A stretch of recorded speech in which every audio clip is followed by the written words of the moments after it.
Okay વિદ્યાર્થી મિત્રો, દાખલા નંબર 32 ખાસ કરીને સમતુલન સેક્ટર ઉપર આધારિત છે, કારણ કે વિયોજન અચળાંકનું મૂલ્ય આપેલું છે.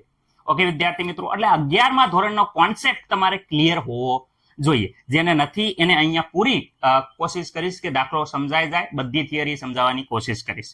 ઓકે વિદ્યાર્થી મિત્રો, ચલો અહીંયા ખાસ ધ્યાન રાખજો. અહીંયા વાત કરે છે, જો 10 ગ્રામ વિદ્યાર્થી મિત્રો 10 ગ્રામ CS3 CS2 CsCl COOH ને 250 ગ્રામ પાણીમાં વિદ્યાર્થી મિત્રો 250 ગ્રામ પાણીમાં ઉમેરવામાં આવે તો પાણીનું ઠારણ બિંદુ અવનયન ગણો. ઠારણ બિંદુ અવનયન એટલે વિદ્યાર્થી મિત્રો દરેકને ખબર છે કે ડેલ્ટા TF આપણે ગણવાનો થશે. કેટલા ડેલ્ટા TF છે? ઓકે, કે એનું મૂલ્ય વિદ્યાર્થી મિત્રો 1.4 ગુણ્યા 10⁻³ ઘાત એટલે કે વિયોજન અચળાંક આપેલો છે. કે એફ નું મૂલ્ય વિદ્યાર્થી મિત્રો જોઈ શકો છો 1.86 કેલ્વિન કિલોગ્રામ પ્રતિ મોલ. આ ખાસ યાદ રાખવાનું છે. ઘણીવાર પાણીનું પ્રમાણિત મૂલ્ય જ્યારે વિદ્યાર્થી મિત્રો દ્રાવક તરીકે અહીંયા જોઈ શકો છો પાણી હોય ત્યારે આ પ્રમાણિત મૂલ્ય આપશે નહીં. એટલે આ પ્રમાણિત મૂલ્ય તમારે યાદ રાખવાનું છે. રેડી? KF નું પાણી માટેનું પ્રમાણિત મૂલ્ય છે, જે તાપમાન બદલાતા બદલાય છે, પરંતુ અહીંયા આ પ્રમાણિત મૂલ્ય છે એ યાદ રાખવાનું છે. ઓકે વિદ્યાર્થી મિત્રો, હવે અહીંયા જે વસ્તુ આપી છે એ હું જોઈ લઉં છું. અહીંયા વિદ્યાર્થી મિત્રો 10 ગ્રામ આપ્યો છે દ્રાવ્ય, તો દ્રાવ્યને W2 કહેવાય. કેટલા ગ્રામ છે?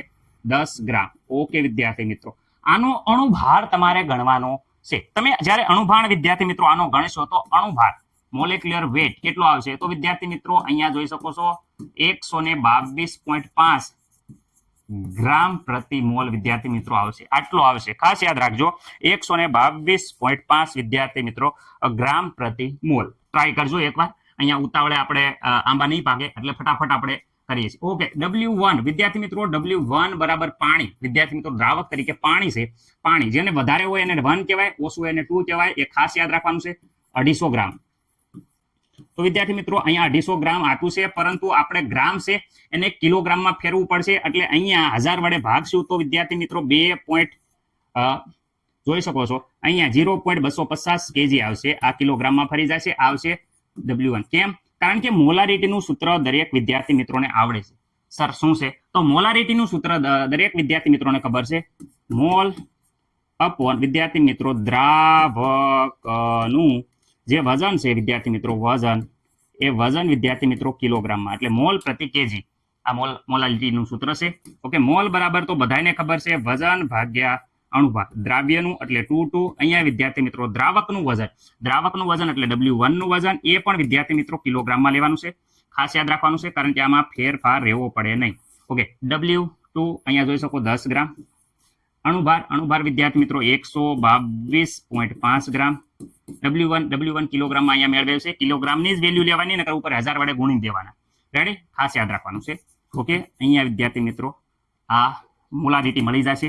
ઓકે, જરા કેલ્ક્યુલેટરમાં વિદ્યાર્થી મિત્રો આપણે ટ્રાય કરશું તો અહીંયા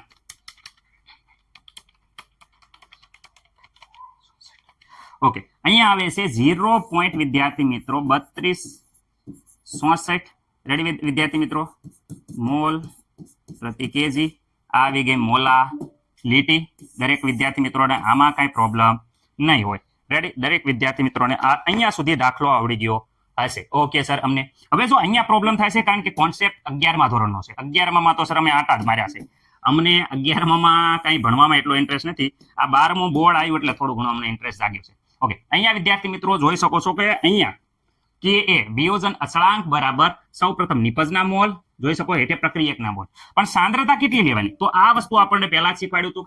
શરૂઆતમાં પ્રારંભિક T = જ્યારે 0 સમય હોય ત્યારે માત્ર પ્રક્રિયકની સાંદ્રતા બધી હશે.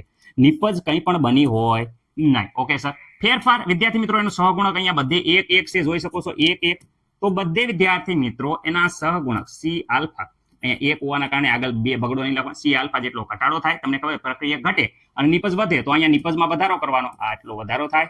અહીંયા સહગુણક 1 જ હોવાના કારણે C આલ્ફા જેટલો વધારો થાય છે. ઓકે, કુલ ટોટલ જોવા જાવ તો અહીંયા વિદ્યાર્થી મિત્રો પહેલા શરૂઆતમાં C હતી, એમાંથી C આલ્ફા જેટલો ઘટાડો થયો. અહીંયા વિદ્યાર્થી મિત્રો C આલ્ફા જેટલો વધારો થયો. અહીંયા પણ વિદ્યાર્થી મિત્રો 0 માં C આલ્ફા ઉમેરવી તો વિદ્યાર્થી મિત્રો C આલ્ફા ઓકે, તો અહીંયા વિદ્યાર્થી મિત્રો જોઈ શકો છો કે અહીંયા શરૂઆતમાં આ પ્રક્રિયકના, અહીંયા વિદ્યાર્થી મિત્રો આ રહી ગયા નિપજના. ઓકે વિદ્યાર્થી મિત્રો, તો ચલો જે મોલ મળ્યા વિદ્યાર્થી મિત્રો એની આપણે સંખ્યા લખી લઈએ. અહીંયા વિદ્યાર્થી મિત્રો જોઈ શકો છો સી આલ્ફા, ઓકે વિદ્યાર્થી મિત્રો, ઇન્ટુ સી આલ્ફા, અને છેદમાં આ પ્રક્રિયક માટે અહીંયા આવ્યા છે C minus C alpha. Okay વિદ્યાર્થી મિત્રો, તમે જોઈ શકો છો. અહીંયા વિદ્યાર્થી મિત્રો જો કોમન કાઢો તો અહીંયા વિદ્યાર્થી મિત્રો સી કોમન કાઢો તો અહીંયા કોમન સી નીકળી જાય, તો અહીંયા વિદ્યાર્થી મિત્રો 1 માઇનસ આલ્ફા. અહીંયા વિદ્યાર્થી મિત્રો જોઈ શકો છો સી નો સ્ક્વેર થતો, આલ્ફાનો સ્ક્વેર થતો. ઓકે વિદ્યાર્થી મિત્રો, સ્ક્વેર અને અહીંયા સી, અહીંયા નીચે સ્ક્વેર છે અને સી છે, તો વિદ્યાર્થી મિત્રો તમને ખબર જ છે આ સી અને સ્ક્વેર જતો રહેશે. તો અહીંયા 2 સી હતા, ઉપર નીચે 1 સી, એટલે ઉપર 1 સી વધશે અને નીચે વિદ્યાર્થી અહીંયા આલ્ફાનો સ્ક્વેર અને નીચે વિદ્યાર્થી મિત્રો 1 માઇનસ આલ્ફા. ઓકે સર, અહીંયા તો વિદ્યાર્થી મિત્રો અહીંયા ખાસ તમારે ધ્યાન એ રાખવાનું, દ્રાવણ જ્યારે મંદ હોય વિદ્યાર્થી મિત્રો, હું ફરીથી કહું છું, મંદ દ્રાવણ, કયા દ્રાવણ માટે? મંદ દ્રાવણ માટે. મંદ દ્રાવણ, આ વસ્તુ ખાસ યાદ રાખજો. મંદ દ્રાવણ હોય ત્યારે વિદ્યાર્થી મિત્રો આ 1 માઇનસ જે આલ્ફા છે એના બરાબર 1 લઈ લેવાનું. તો આના બરાબર 1 લઈ લેવી, તો આ આખું કાઢી જ નાખો. ઉપર સી આલ્ફા વિદ્યાર્થી મિત્રો, રેડી. કે એ બરાબર તો અહીંયા આવી ગયું છે, કેટલું છે જોઈ શકો છો કે અહીંયા કે એ, તો અહીંયા કે એની વેલ્યુ મૂકી દઉં છું. કે એ બરાબર જોઈ શકો છો 1.4 ગુણ્યા 10 ની માઇનસ વિદ્યાર્થી મિત્રો 3. આ હતા કે એ બરાબર. ઓકે વિદ્યાર્થી મિત્રો, તો અહીંયા સાંદ્રતા સી બરાબર મોલારિટી પણ મળી ગઈ છે. તો અહીંયા બધી વેલ્યુ હું લખી દઉં. સી વિદ્યાર્થી મિત્રો, અચ્છા પેલા આને ચલો અહીંયા વેલ્યુ નથી લખતો હું, અહીંયા શરૂઆતમાં જે સાદુરૂપ આપી દઈએ કે એ બરાબર અહીંયા સી આલ્ફાનો સ્ક્વેર વિદ્યાર્થી મિત્રો, રેડી. ઓકે, હવે શું કરું છું, આ સી સામેની સાઈડમાં જાય તો અહીંયા વધે છે વિદ્યાર્થી મિત્રો, ખાસ યાદ રાખજો. આલ્ફા બરાબર આ સી કે એ હતો અપોન વિદ્યાર્થી મિત્રો સી, અને એનું સડી જશે અહીંયા સ્ક્વેર હતો, સ્ક્વેર કાઢવી એટલે અહીંયા વર્ગમૂળ. ઓકે, આમાં કોઈને ડાઉટ છે? નહીં સર. કે એ, ઓકે, કે એની વેલ્યુ મૂકો. ઓકે, કે એની વેલ્યુ, તો કે એની વેલ્યુ વિદ્યાર્થી મિત્રો અહીંયા આવી ગઈ 1.4 ગુણ્યા 10 ની માઇનસ 3. ઓકે, સાંદ્રતા એટલે મોલારિટી અહીંયા આવી ગઈ 0.3264. રેડી. આ વ્યવસ્થિત રીતે કિંમત મૂકશું તો વિદ્યાર્થી મિત્રો અહીંયા આપણને આલ્ફાની કિંમત મળે છે.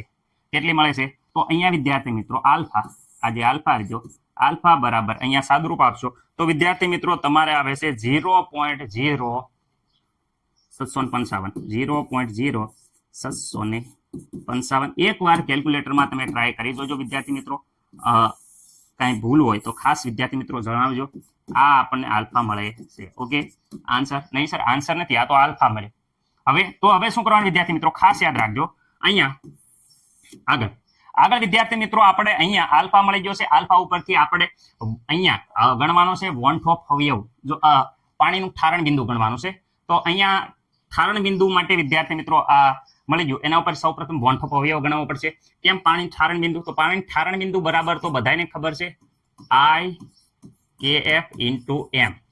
આ સૂત્ર થાય છે, આના બરાબર બધાને આ સૂત્ર તો આવડતું જ હોય. તો વિદ્યાર્થી મિત્રો આટલે વિયોજન અચળાંક આપ્યો તો એના ઉપરથી આપણે વોન્ટ ઓફ અવયવ I આજે મળ્યો નથી. KF આપેલો છે, મોલારિટી મળી ગઈ છે, પણ I મળ્યો નથી. તો I બરાબર તો આપણને દરેકને આ ખબર હોવી પડે. I બરાબર જ્યારે વિયોજન થાય તો વિયોજન રેડી, પછી કુલ મોલ,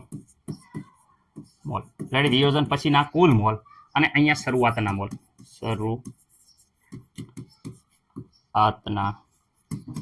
વિદ્યાર્થી મિત્રો ખાસ યાદ રાખજો, આ વસ્તુ ભૂલવાનું નથી. વિયોજન પછીના કુલ મોલ એટલે વિદ્યાર્થી મિત્રો આ વિયોજન થાય છે એ પછીના કુલ મોલ. તો અહીંયા આખું અહીંયા જોઈ શકો છો, આ આખા બધા મોલ છે એ વિયોજન પછીના મોલ છે. તો સી માઇનસ સી આલ્ફા વત્તા સી આલ્ફા વત્તા સી આલ્ફા શરૂઆતમાં તો વિદ્યાર્થી મિત્રો આ હતા મોલ, જોઈ શકો છો. શરૂઆતમાં તો માત્ર ને માત્ર સી હતા, બાકી 0 લખવાની જરૂર છે નહીં. ઓકે, હવે અહીંયા જેટલું ઉડતું હોય એ ઉડાડી નાખો. ચલો ઉડાડી નાખો સર. અહીંયા જોઈ શકો છો આ ગયા પ્લસ હતા, માઇનસ હતા. તો ઉપર વિદ્યાર્થી મિત્રો જોઈ શકો છો સી, બ્લેકમાં લખો એટલે તમને ખબર પડે. ઉપર માત્ર સી અને વિદ્યાર્થી મિત્રો સી વત્તા આલ્ફા અને છે સી. ઓકે, આમાં કોઈ ડાઉટ છે નહીં. સી બંને બાજુ છે તો કોમન કાઢી નાખો. સી અહીંયા સી કોમન નીકળી ગયો તો 1, અહીંયા સી કોમન કાઢો તો અહીંયા વિદ્યાર્થી મિત્રો આલ્ફા, અને અહીંયા વિદ્યાર્થી મિત્રો સી. કોઈને ડાઉટ છે?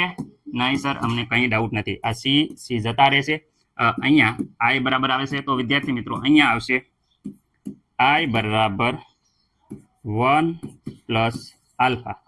ઓકે, તો સર અહીંયા આલ્ફા બરાબર તો અમને ખબર છે, તો આલ્ફાની બરાબર ખબર હોય તો અહીંયા જો આ આલ્ફા બરાબર તો ખબર છે કેટલા આવ્યા, તો આલ્ફા બરાબર જો અહીંયા આયા વ્યવસ્થિત રીતે અહીંયા દેખાય છે. હા સર, આ રહી.